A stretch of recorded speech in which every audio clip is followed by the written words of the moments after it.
মহাভারতের যুদ্ধ এমন একটি যুদ্ধ ছিল যেখানে কিছু মানুষ ধর্মের জন্য লড়াই তো করেছিলেন, কিন্তু কিছু মানুষ অধর্মের জন্য লড়াই করেছিলেন কেবলমাত্র কর্তব্য পালনের জন্য।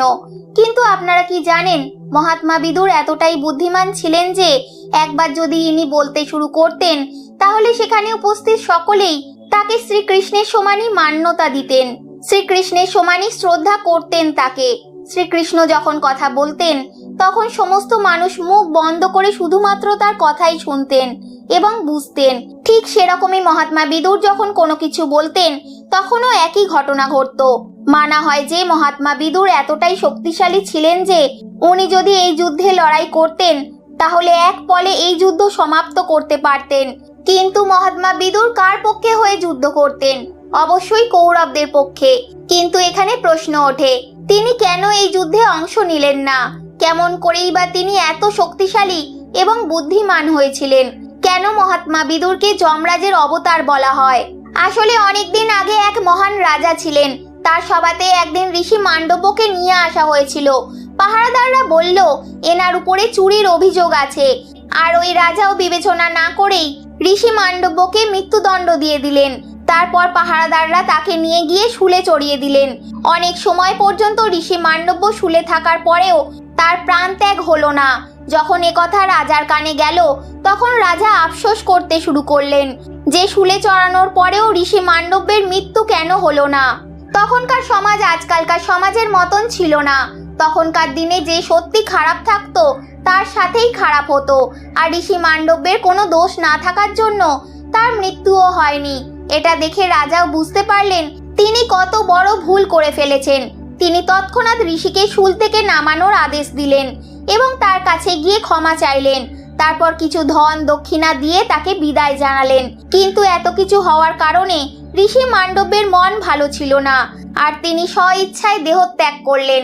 আর দেহত্যাগের পর তিনি যমরাজের কাছে পৌঁছান এবং যমরাজকে তার রাগ প্রদর্শন করে বললেন, আপনি তো ধর্মের দেবতা, আপনি কিভাবে আমার সাথে এই অধর্ম হতে দিলেন?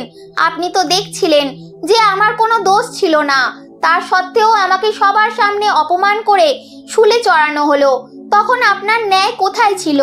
তখন ধর্মরাজ অর্থাৎ যমরাজ একটাই কথা বললেন, দেখুন আপনি জীবনে একটাই পাপ করেছিলেন, আর ওই পাপ যখন আপনি 12 বছরের ছিলেন তখন আপনি করেছিলেন, একটি পতঙ্গের পিছনে সূচ ফুটিয়েছিলেন।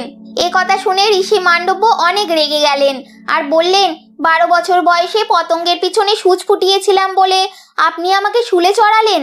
ক্রোধিত হয়ে ঋষি যমরাজকে অভিশাপ দিয়ে দেন যে আপনার জন্ম মানুষের রূপে নিম্ন জাতির এক দাসীর গর্ভ থেকে হবে। ওনার এই অভিশাপের ফলেই যমরাজের জন্ম মহাত্মা বিদুরের রূপে হলো। আর এই জন্যেই বিদুর অনেক শক্তিশালী ছিলেন, কেননা তিনি যমরাজের রূপ ছিলেন। মহাত্মা বিদুরও শ্রীকৃষ্ণের অনেক বড় ভক্ত ছিলেন।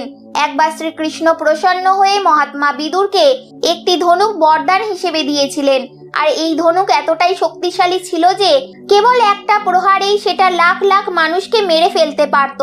মানা হয় যে পিতামহ ভীষ্মও যদি বিদুরের সাথে লড়াই করতে আসতেন তাহলে এক পলও তিনি যুদ্ধ করতে পারতেন না, কারণ বিদুরের কাছে শ্রীকৃষ্ণের দেওয়া ধনুক ছিল।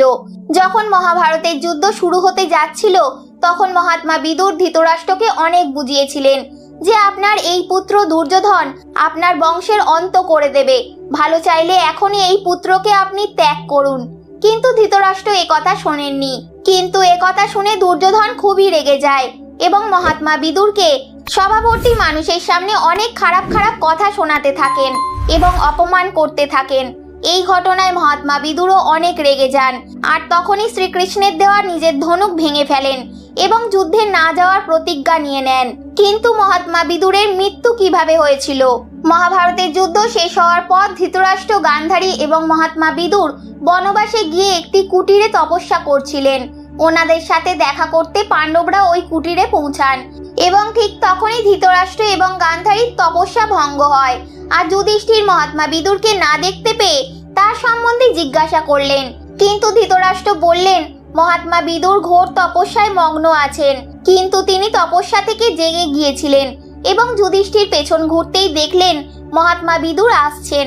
মহাত্মা বিদুর পাণ্ডবদের সাথে দেখা করতে চাইছিলেন না, তাই তিনি আবারও চলে যাচ্ছিলেন।